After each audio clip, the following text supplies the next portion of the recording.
ആ എന്ത് പറ്റി? അല്ല അങ്ങനെ എത്ര കൊല്ലമാ? 2. ആ അത് കുറഞ്ഞു പോയല്ലോ. 8-9 മാസത്തെ ഗ്യാപ്പിന് ശേഷം വീണ്ടും ഇവിടെ വരുമ്പോൾ പരിചയമുള്ള ഒരു വീട്ടിൽ വന്ന് കയറിയതുപോലെ എനിക്ക് തോന്നുന്നുള്ളൂ.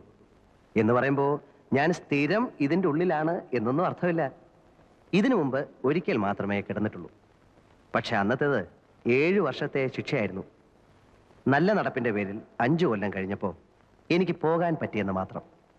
അടിച്ചല്ലോടാ. പുറത്തെ ഫുഡല്ലായിരുന്നോ സാർ? ഇനിയിപ്പം മെലിഞ്ഞോളും.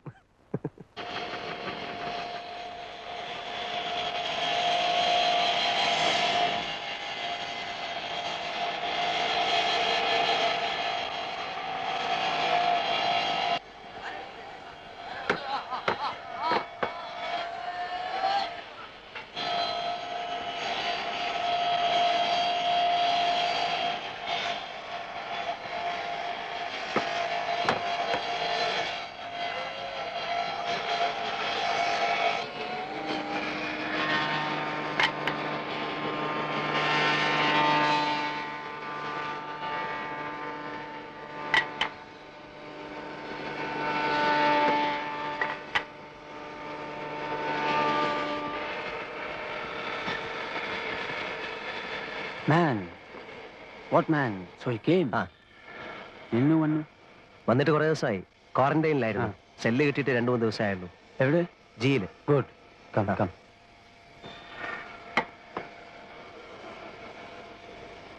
ഏതായാലും ഭാഷ പഠിച്ചു അല്ലേ? 8 മാസം കഴിഞ്ഞില്ലേ. How do you survive without learning the language?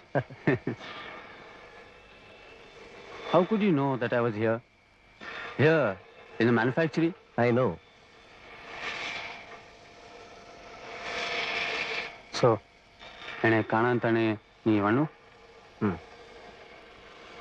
ഓ, അവൾ പിടിച്ചതോ ഓർ നീ പിടിച്ചതോ? ഞാൻ പിടിച്ചത്.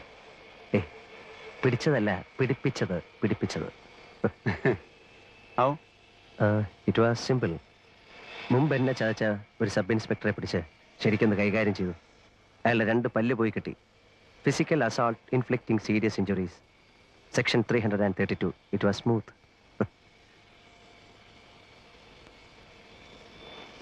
നീ പറഞ്ഞിട്ടാ ഞാൻ വന്നത്. I know. Then cash arrange ചെയ്യും. ചെയ്താൽ? ഞാൻ നിന്നെ പുറത്തു കൊണ്ടുപോകാം, as I promised. You are sure? I'm sure. It's my word. I will save you. I will. പക്ഷേ you will have to arrange the cash within 5 months before October.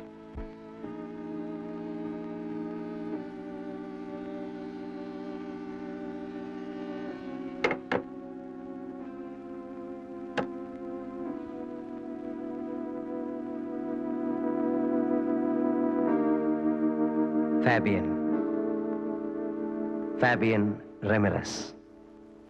ഫാബിയനെ ഞാൻ കാണുന്നത് 8 മാസം മുൻപാണ്. അവൻ സെല്ലിലേക്ക് മാറി വന്നതിൻ്റെ പിറ്റേ ദിവസം.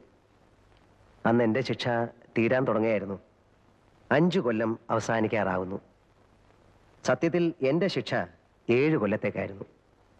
എൻ്റെ പേരിലുള്ള കുറ്റം കൊലപാതകമായിരുന്നു. 1 കൊലയല്ല, 3 കൊല.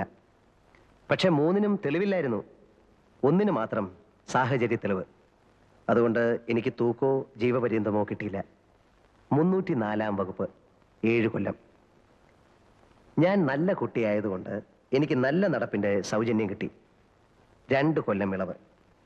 അങ്ങനെ 5-ാം കൊല്ലം എന്നെ വിടാൻ ഓർഡറായി. അല്ലെങ്കിൽ തന്നെ ജയിലിൽ നിന്ന് പോരുന്നതിന് തൊട്ടു മുമ്പുള്ള 1 മാസം സുഖമാണ്. തുറന്നു വിട്ടതുപോലെയാ. വല്ലാത്തൊരു സ്വാതന്ത്ര്യമാണ് ആ നേരത്ത്. എല്ലാവർക്കും ഇഷ്ടം. സ്വാതന്ത്ര്യം കൈയകലത്തെത്തുന്നു എന്ന് കണ്ടപ്പോൾ എനിക്കും വല്ലാതെ സമാധാനം തോന്നി.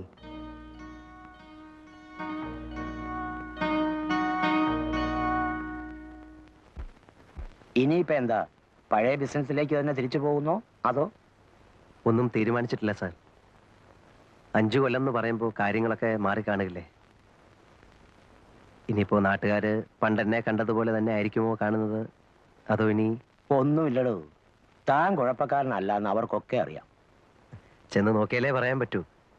ശരിയാകുന്നില്ലെന്ന് കണ്ടാൽ വേറെ എങ്ങോട്ടെങ്കിലും മാറണം. ഛേ, സ്ഥലം വിടാനൊന്നും പോകണ്ട. ഇനിയും ഉണ്ടല്ലോ 10-12 ദിവസം. ആലോചിക്കുമ്പോ ഇതിനിടയ്ക്ക് വേറൊരു വഴി കിട്ടും. എന്തോ ആരാടോ? ആ സായിപ്പാണോ? അതെ സർ. വയലന്റ് ആണ്. അതെ സർ. പിടിച്ചു പൊട്ടാൻ നോക്കിയിട്ട് ആരെ അടുപ്പിക്കുന്നില്ല.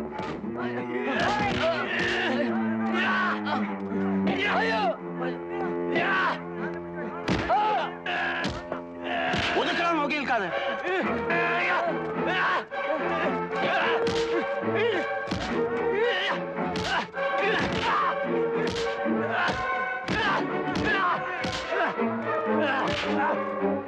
പിടിച്ചു കേട്ടവന്.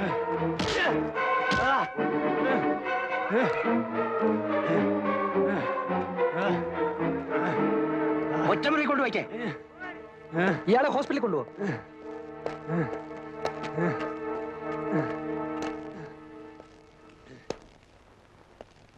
ലൈഫാ ഇന്നിങ്ങോട്ട് വന്നേ ഉള്ളൂ. അതിന്റെ ബഹളമാ. ആരായാലും സ്വല്പം ബഹളം വെച്ചു പോകും സാർ. ഇനി 14 കൊല്ലം ഇതിനകത്ത് നിന്ന് ഓർക്കുമ്പോ. സായിപ്പ് എന്ത് കുസൃതിയാ കാണിച്ചത്? മറ്റത് തന്നെ, ഡ്രഗ്. ആ, കണ്ടപ്പോ തോന്നി. 3 കോടി രൂപയുടെ സാധനമാ അവന്റെ കയ്യിൽ. കൊച്ചിയിലെ ബോൾഗാട്ടിക്കടുത്ത് നിന്ന് പൊക്കുമ്പം എന്റെ അമ്മോ. ഹെറായിനും കറുപ്പും മറ്റ് സകല വേണ്ടാദിനങ്ങളും ഉണ്ടായിരുന്നു. പിടിച്ചു കഴിഞ്ഞപ്പോ പിന്നെ കള്ള പാസ്പോർട്ട്, ചീറ്റിങ്, ആ വകുപ്പിൽപ്പെട്ട സകല കേസ്. കിടക്ക് 14 കൊല്ലം. എന്താ ഇഷ്ടായി കാട്ടിക്കൂട്ടണേ? കണ്ണി കണ്ടൊക്കെ അടിച്ചിട്ടേ ഇരുന്ന് തൂങ്ങിയാണ്ടല്ലോ ചോറിൽ കല്ല് കാണും. ഞാൻ പറഞ്ഞു കൊടുക്കും സായിപ്പ അരിച്ചെന്ന്.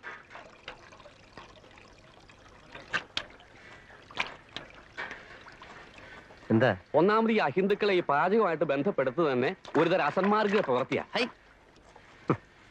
എന്ന് തുറന്നു വിട്ടു. ഇന്നലെ അതല്ലേ കഷ്ടം. അതിലിപ്പോ എന്താ ഇത്ര കഷ്ടം? 5 ദിവസം പിടിച്ച് കെട്ടിടുക. കുറെ നാളത്തെ അങ്ങ് ഇട്ടൂടെ. എന്തിനാ 5 ദിവസം ആക്കണേ? പിന്നെ എത്ര 5 ആഴ്ച ആക്കണം? 5 മാസാക്കിയ എന്താ മുഷിയോ? അല്ലെങ്കിൽ ഇപ്പൊ എന്തിനാ ഈ മാസക്കണക്ക്? 1 കൊല്ലത്തേക്ക് അങ്ങ് ഇട്ടൂടെ. പിന്നെയും കിടക്കല്ലേ 13 കൊല്ലം. എന്റെ ഗുരുവായൂരപ്പാ, ഈ അസുരന്മാരെ ഇടന്ന് എത്രയും വേഗം എന്നെ രക്ഷപ്പെടുത്തി തരണേ. അല്ല, അപ്പോ തിരുമേനിയുടെ കാര്യോ? അസുരനല്ലെങ്കിൽ പിന്നെ ആരാ? ദേവനാ? അത് ഇതുപോലെയാ. പിന്നല്ലാതെ ഇതും മോഷണം അതും മോഷണം. അങ്ങനെ പറഞ്ഞ എങ്ങനെ ശരിയാവണേ? എന്താ ശരിയായാലേ? മയക്കുപൊടി മോഷിച്ചോണ്ട് പോണ പോലെയാണോ ഭഗവാന്റെ വിഗ്രഹം മോഷിച്ചോണ്ട് പോണത്? രണ്ടും ഒരുപോലെയാണോ പറയണേ? മയക്കുപൊടിയും ഭഗവാനും. എന്റെ കൃഷ്ണ, കള്ളന്റെ കസ്റ്റഡിയിൽ ഇരിക്കുമ്പോ രണ്ടും ഒരുപോലെ അല്ലേ? അത് താൻ പറഞ്ഞ് ശരിയാന്ന് ഞാൻ തോന്നണേ. Hello. What are you saying? ഏയ്, നത്തിങ്. പറഞ്ഞു കൊടുക്കട്ടാ. എന്നിട്ട് വേണം ഇനി അയാൾക്ക് എന്നോടൊരു ശത്രുതയാവാൻ. വേണ്ട ഇവിടെ ഇപ്പൊ തന്റെ ഒരു പരിഭാഷ. What is he? തിരുമേനി, he steals gods. What? Deities, idols of temples. Oh, yeah, I know. Great man, great man. വേണ്ടാത്ത കാര്യങ്ങളൊക്കെ വല്ല വിദേശികൾക്ക് പറഞ്ഞു കൊടുത്തോളൂ. എന്നിട്ട് വേണം ഇവിടെ ഉള്ളവരുടെ കഞ്ഞിയിൽ പാറ്റ വീഴ്ത്താൻ.